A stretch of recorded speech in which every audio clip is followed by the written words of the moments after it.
Okay, ladies and gentlemen, good morning and welcome to class today. Today we're going to be talking about the product rule of exponents.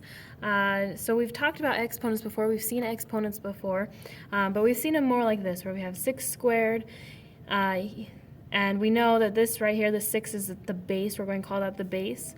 This squared is your exponents. Okay. Now we know that what this means is this exponent means that we have 2 copies of 6 that are multiplying together. Now when we do that, we know that that equals 36. Well, in this case, today, we're never going to figure out what that number is. We're just going to move on from there, and we're just simplifying our exponents today. So let's go ahead and look at number 1. Number 1 says we have 8 to the 4th times 8 to the 3rd. What this 8 to the 4th thing means is that we have 4 copies of 8. So we're going to expand this first. So we're going to go 8 times 8 times 8 times 8. Then we'll also have 8 to the 3rd. So we're going to multiply that 3 times. 8 times 8 times 8. So we have the 4 8s here for the 4th power, and we have 3 8s here for the 3rd power. Now how many total 8s do we have? It looks like we have 8 to the 7th power. So this is how we rewrite exponents using a single exponent. Now on number 3, it's going to be the same type of thing. We can expand it, and we have 7 times 7 times 7 times 7, so that's 4 7s. And then we're also still multiplying by 5 more 7s. So we have 1, 2, 3, 4, 5. Now how many total 7s do I have? It looks like I have 9 of them, so I'm going to have 7 to the 9th power. Now at this point you're thinking, oh wait, there could be a shortcut here, right? If we do 4 plus 5, that equals 9. 4 plus 3 equals 7. Ladies and gentlemen, this is your product rule. Okay, all you have to do is you have to add the exponents. So there's 2 types.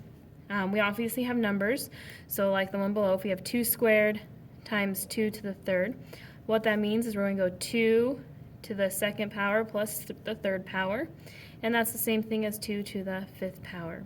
Now we could also do the same thing with variables, so we could have x squared times x to the 4th, and once again we're just going to add those exponents. We're just going to add them together.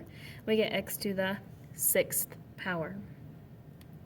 Now number 4 says we want to write b squared times b to the 3rd without exponents. Now I know I'm moving kind of fast, so if you don't understand something, you can go and re-watch this video on my website, but we want to write it without exponents. What that means is we want to expand it.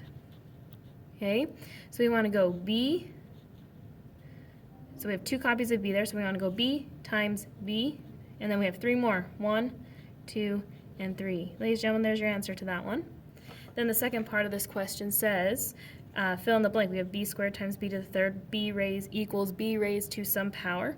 Now we know based on the product rule that we just add those exponents. So we get b to the 5th power. Okay, I'm not going to do number 5. I want you to do that one on your own once this video is done. Okay, so now we're going to look at number 8. Looking at this, we have w to the 5th times w squared. Now you would look at this. Some of you are thinking right now, well, it's w to the 7th power because I just go 5 plus 2. Well, if you do that, you would be wrong. Okay, we have to look at this w right here. We have 1 copy of this w, which means we really have it to the 1st power. Now we don't like to write things to the 1st power because it just gets a little messy, but we do have to account for that one. So really we have 5 plus 1 plus 2, which is w to the 8th power. Now finally, our last one, number 11, this is the last type on your homework. We have negative 2w to the 3rd power, parentheses, negative w to the 3rd. What these parentheses mean, they just mean multiply. So I'm going to rewrite this equation as negative 2w to the 3rd times negative, now I'm going to put an imaginary 1 right there. We know there's a 1 in front of a variable, and that's just going to help us later on. Negative 1w to the 3rd power. Now our first step in this case is to multiply our constants. Now constants just mean in this case our numbers. So I'm going to go negative 2 times a negative 1, which gives me positive 2. Now we still have this w to the 3rd times w to the 3rd. So now we're just going to use our product rule, and we're going to add our exponents. When we do that, we get 3 plus 3, which is 2w to the 6th power. Now, word of caution, do not forget to write your W. If you put 2 to the 6th power and you forget your variable, you're going to get it wrong. So don't forget that variable. Okay, ladies and gentlemen, your assignment is called Product Rule of Exponents. I expect this done by Tuesday. If you have any questions, you can ask the substitute, or you can look at your worked out example.